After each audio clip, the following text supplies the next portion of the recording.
Welcome to Christian Warrior Training. My name is Keith.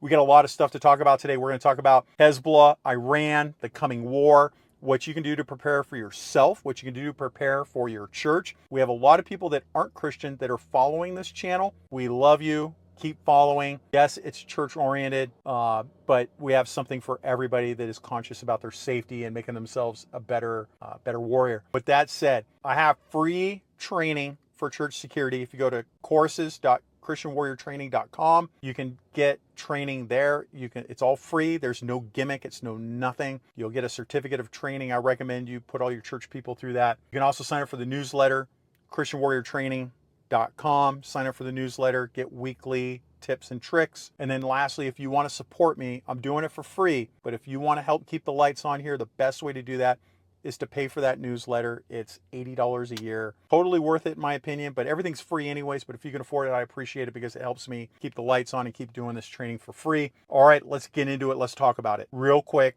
We know that Israel was attacked by Palestinians and that they are currently getting ready to hit the West Bank. They were supposed to hit them last weekend. There's a tactical pause. Why there's that tactical pause, a lot of people are debating about why that's happening. Neither here nor there. Okay, we just know that there's a pause, and during that pause, some stuff has popped off. Now, Iran came out and said last weekend that if Israel were to hit the West Bank, that they were going to intercede on behalf of the Palestinians. What are they going to do? It's not going to be good. And we'll talk about what they're doing right now. That's a warning sign. But Israel took the pause, and they didn't hit the West Bank yet. And so yesterday, Iran came out and said that they're going to preemptively strike Iran on behalf of the Palestinians. So either way, it looks like Iran and Israel are headed to war. Side note, I've been seeing a lot of comments about Ezekiel 38 and the battle to come. Super interesting. I am not a Bible interpretation. I leave that to my pastor who follows this. So Jason, I'm going to leave it up to you for the interpretations, and I'd love to hear what you guys have to say. In fact, do me a favor. Leave a comment about Ezekiel 38 and what you think is going on right now. I'd love to hear what you have to say. All right, so aside from that, on the northern border, so we got Iran, on the northern border of Israel, Hezbollah and Iranian tanks are amassing by the Israeli northern border. I can't get too much more into Hezbollah. I just did a great video on that. You guys, it's my most popular video I've ever done, which is awesome. If you guys can go take a look at that and let me know, go take a look at that and get updated on what's going on with Hezbollah and how it can affect your church. So we've got Iran coming out making these statements. We've got Iran and Hezbollah massing at the border. The U.S. has 2 carrier strike groups in the area. They're relocating a 3rd Naval Task Force into the area, and we're sending in a couple thousand troops. The mainstream news says it doesn't include combat arms, which would be your fighters.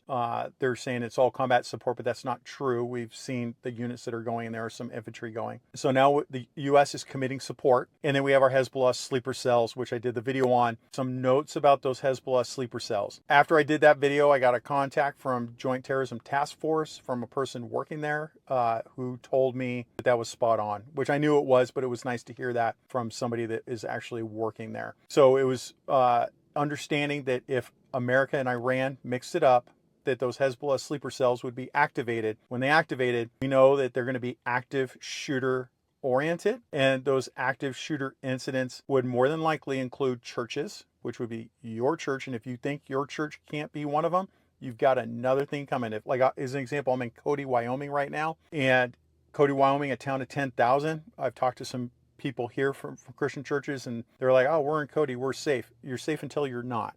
Okay. So let's talk about what you can do to prepare for yourself, and we can talk about prepare for what you can do for your church. Now, for yourself, make sure you have a plan. I would don't change your life too much. Go live life like I'm out on the road doing what I'm doing with my wife. With that said, I'm also rolling with full kit and a rifle.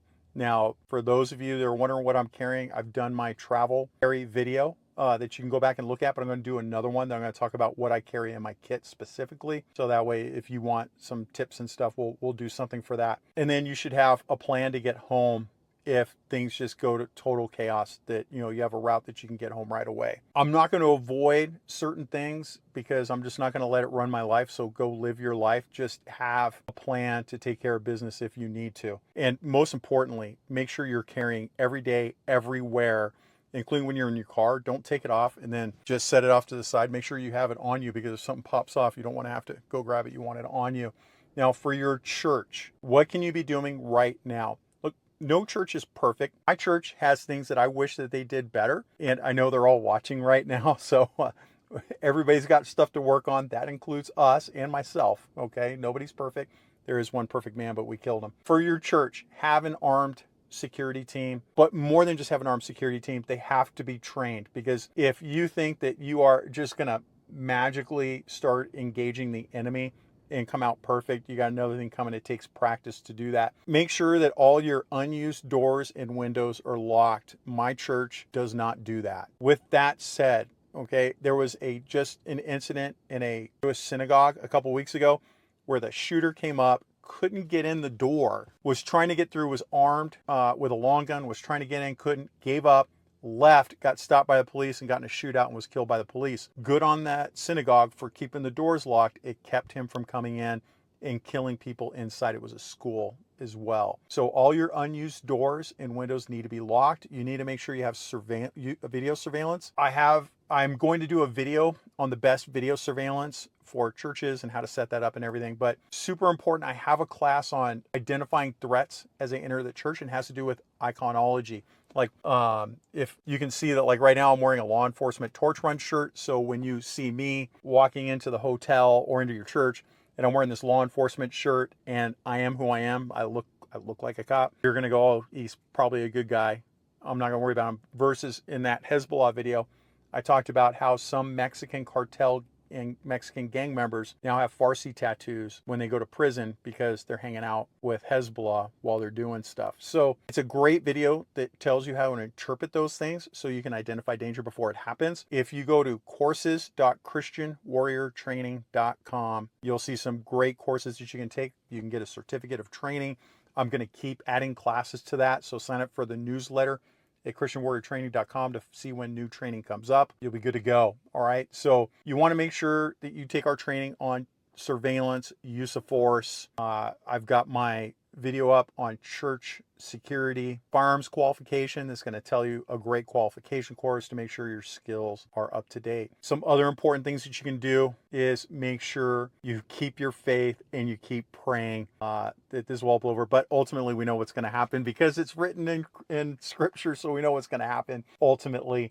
But keep praying. The cooler heads will prevail. The other thing too is make sure you have good community engagement. You need to be communicating with other churches.